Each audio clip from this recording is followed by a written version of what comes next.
Hi friends, అందరికీ నమస్కారం. Friends, ఇప్పుడైన తర్వాత హైదరాబాద్లో మరో దారుణ ఘటన అయితే చోటు చేసుకుంది. జంతు ప్రేమికులను కలవరపెట్టేలాగా ఈ ఘటన అయితే ఉందంటున్నారు.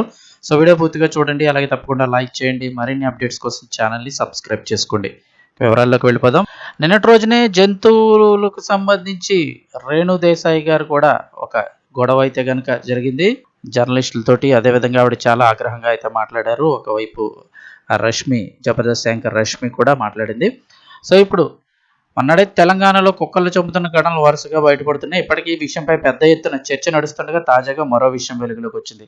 జంతు ప్రేమికులు కొంతకాలంగా తెలంగాణలో జరుగుతున్న వరుస సంఘటనలపై ఆందోళన వ్యక్తం చేస్తున్నారు. కుక్కలను వందల సంఖ్యలో చంపడంపై ఆవేదన చెందుతున్నారు. ఓవైపు ఈ విషయంపై పెద్ద ఎత్తున చర్చ నడుస్తూనే ఉంది. మరోవైపు కుక్కలను చంపడం మాత్రం ఆపడం లేదు. హైదరాబాద్కు సుమారు 50 కిలోమీటర్ల దూరంలో ఉన్న రంగారెడ్డి జిల్లాలోని యాచారం గ్రామంలో 100 కుక్కలకు విషమిచ్చి చంపేసిన ఘటన ఇప్పుడు బయటకు వచ్చింది. దీంతో స్థానిక సర్పంచ్, మరో 2 పంచాయతీ ప్రతినిధులపై పోలీసులు కేసు నమోదు చేసినట్లు అధికారులు తెలిపారు. వరుస వీధి కుక్కల హత్యలతో తెలంగాణలో జంతు ప్రేమికులు ఆందోళన వ్యక్తం చేస్తుండగా ఈ సంఘటన తాజాగా వెలుగులోకి వచ్చింది. జనవరి 6 నుండి అనేక జిల్లాల్లో దాదాపు 500 ఇలాంటి మరణాలు అయితే నమోదయ్యాయని చెప్తున్నారు.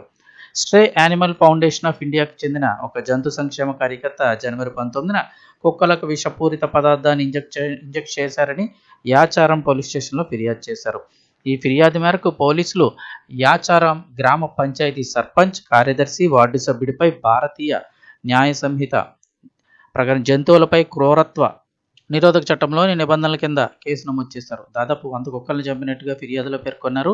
ప్రాథమిక తనిఖీలో దాదాపు 50 జంతువులు చనిపోయి ఉండొచ్చని పోలీసులు తెలిపారు.